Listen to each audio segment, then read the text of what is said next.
Walk slow. Move up a little bit too. Play.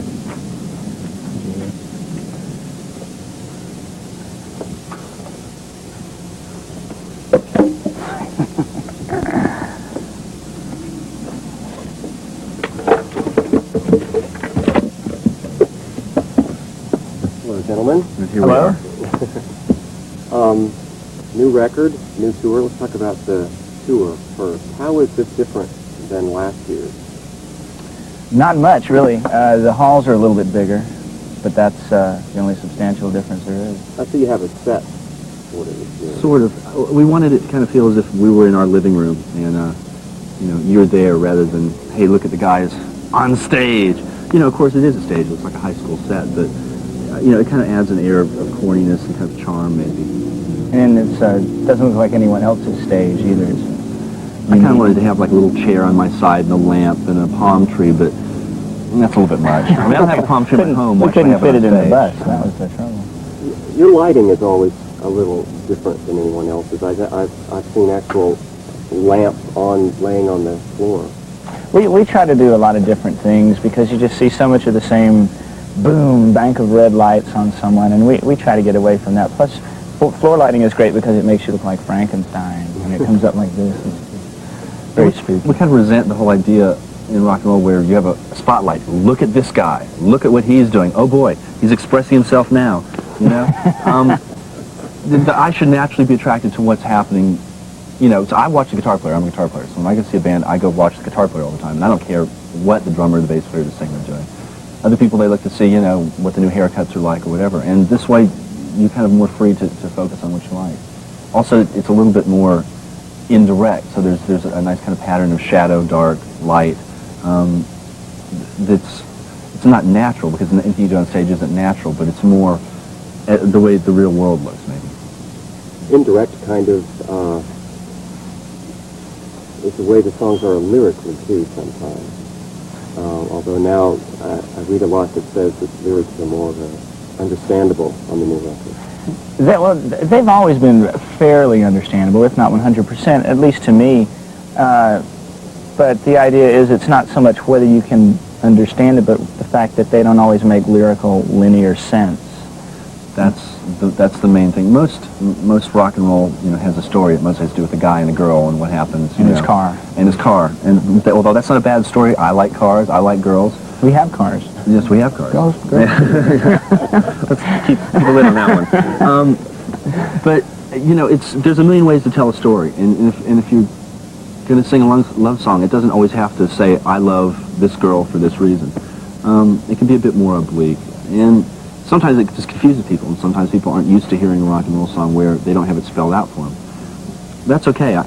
This record is a lot more direct, so it's maybe a little bit more about the world outside of us rather than personal things. Are the lyrics oblique sometimes even to you? Does Michael explain them to you? Well, I think what Michael does is he sets up a series of images that, you know, you can put them together in your head, and then whatever they add up to you is really what the song is about.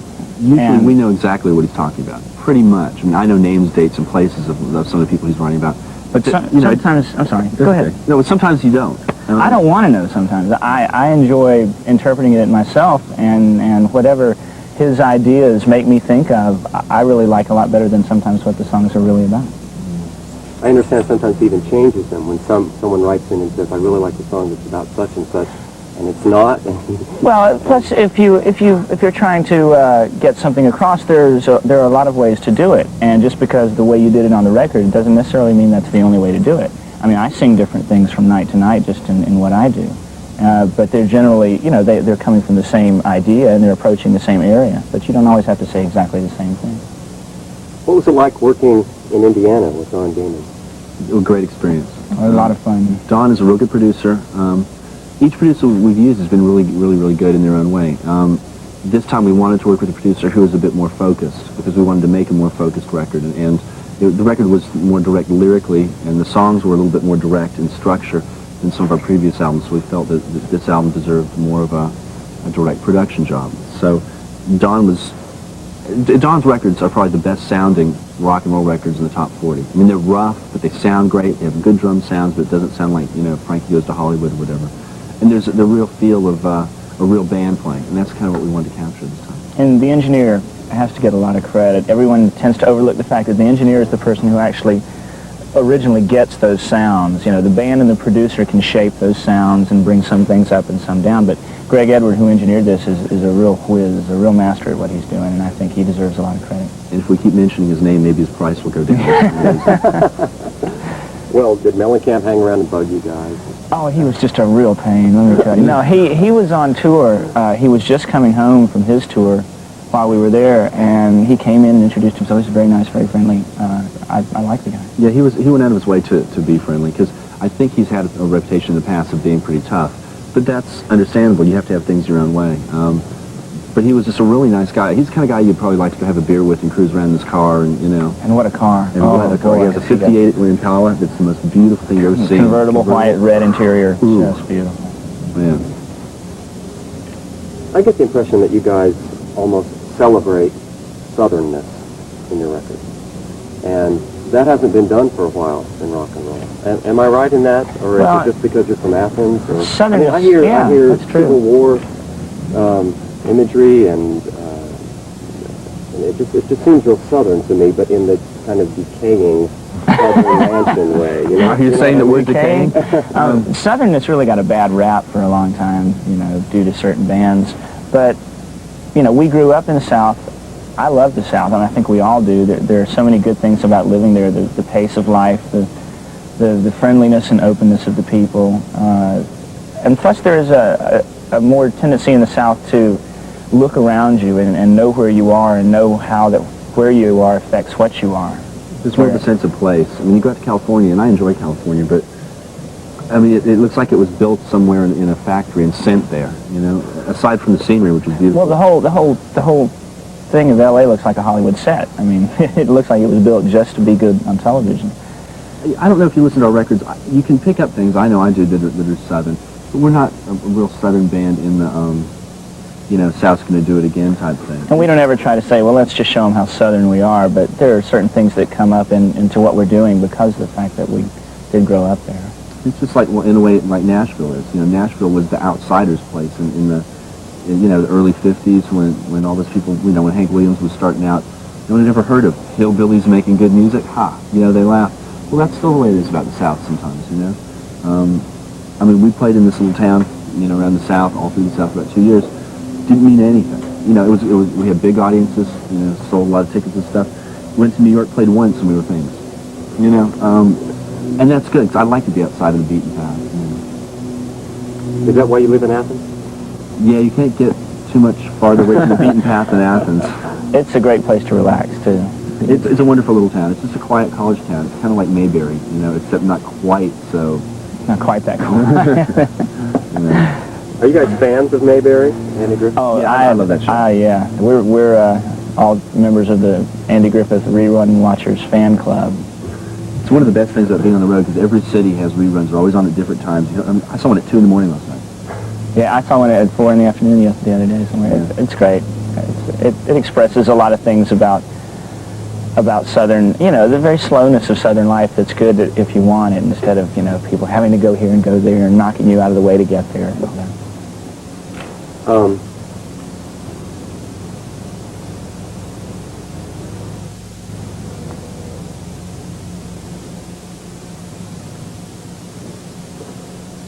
It sounds like this huge snake approaching through the woods. Is anyone else hearing that thing? What is it? We'll tell you what that is. It comes slithering over the wall. It's steam cleaner. It's a real white sword. I took a bath today. Mm-hmm. What you talk about similar interests in the Andy Griffith Show, and is that?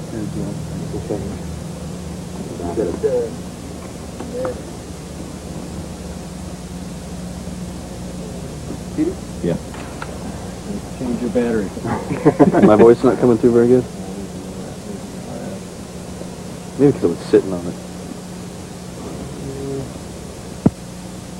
Put it in the side pocket. I'm not putting it in my side pocket anyway, because I'm Yeah. like cockeyed here. You want to test it again?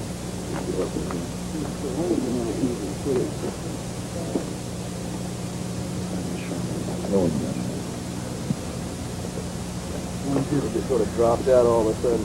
Yeah. See you, Jack. Bye. All right, you want me to test? Yeah. 1, 2, 3, 4. This is Peter Butt speaking. Can you hear me any better? Louder than ever. Louder than ever.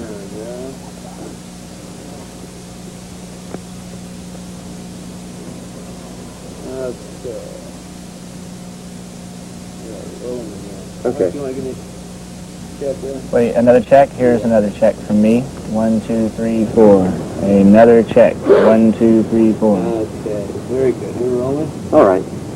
Four guys with similar interests, but staying in a bus all the time must get hard. You ever get on one another's nerves? I saw, I think the last time you played here, it looked like a scuffle on stage after it was all over, and I couldn't tell it was just relief to be done with. Oh, it was probably fun. I don't think anyone's ever actually had a fist yeah. fight. I mean, not on stage anyway. riding in a bus is a piece of cake compared to 5 guys crammed in a little Dodge van riding around the country for That's what 4 we used months to at a do. time. I mean, if we can get through that, we can get through anything. How long has it been since the van days? Not too long. 2 years? A couple of years. Yeah, I think we started 83. We started in the middle of 83. We started riding a bus. We did the van tour from like 1980 till 83. You know, I mean, It was great fun, but it was. I mean, I would never do it again. I thank God. I mean, you know, 5 the hotel room. And there's 2 double beds. And there's always one odd man out, and it was always me. I don't know why. It's just, I guess I was slow moving out of the van, or that kind of thing. But we're real good friends and we get along real well. If we scuff around on stage, usually we're having fun. If we're mad at each other, you won't know. The end of the tour is always the big pie in the face time. That's when you're liable to see some stuff. Yeah, the entire crew last time decided that it was time to pay us back for whatever. Pies, seltzer water, champagne, orange juice, bananas. I mean, I still got clothes, and I had to fly out the next day. All my clothes were packed, covered with cream, bananas. I was at the airport, and I just realized that I looked like just a madman. I had stuff in my hair. How much does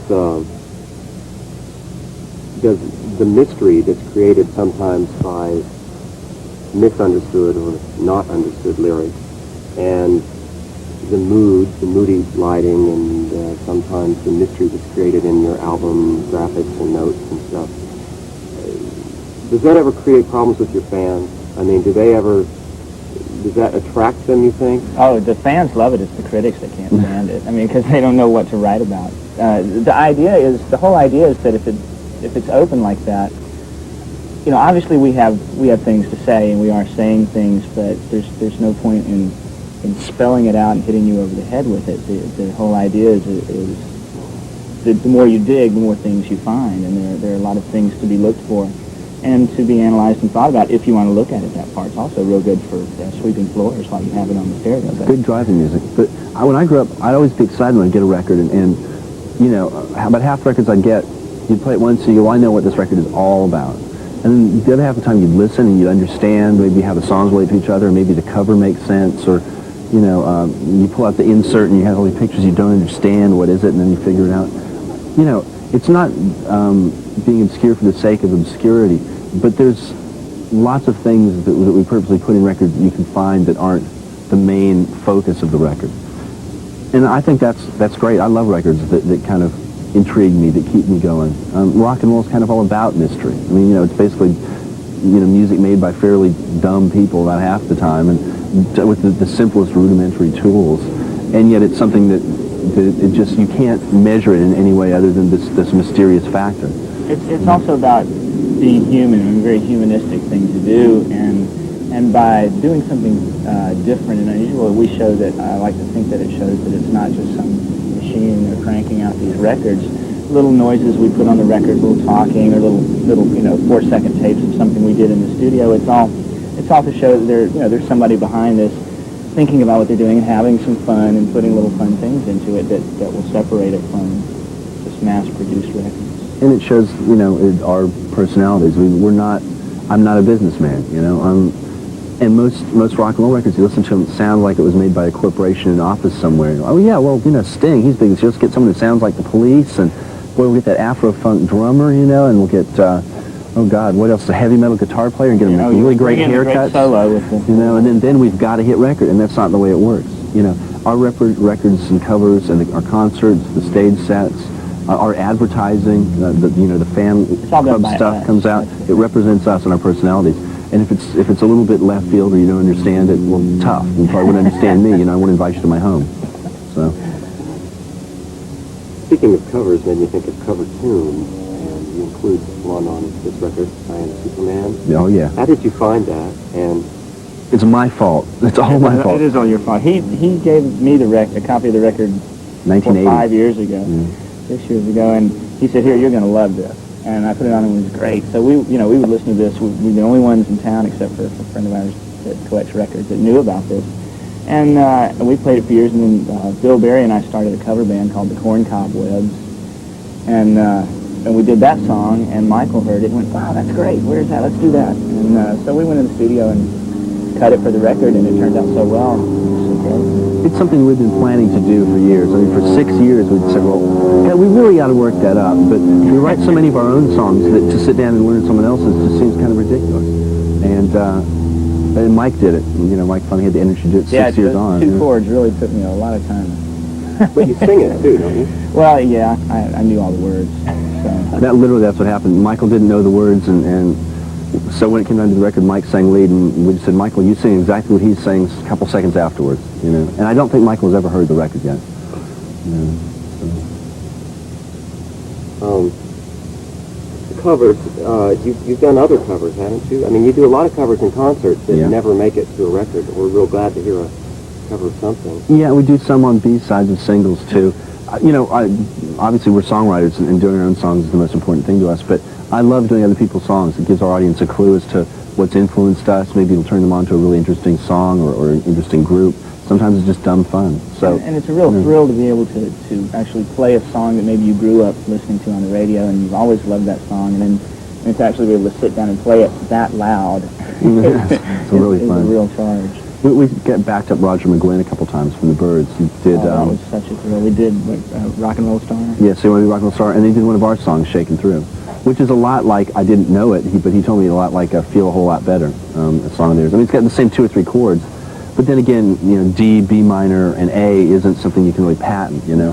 And I wasn't that familiar with the Byrds when we wrote it, but he said, "Oh yeah, that's just a lot like that song of ours," and it was just a thrill to get up and play with him. You know, him do the solo on Rock and Roll Star, you know, do rhythm guitar on our song. And we played with John Sebastian from the Love and Spoonful and did Do You Believe in Magic, where he played his little auto harp, and it was really, it was like listening to the radio.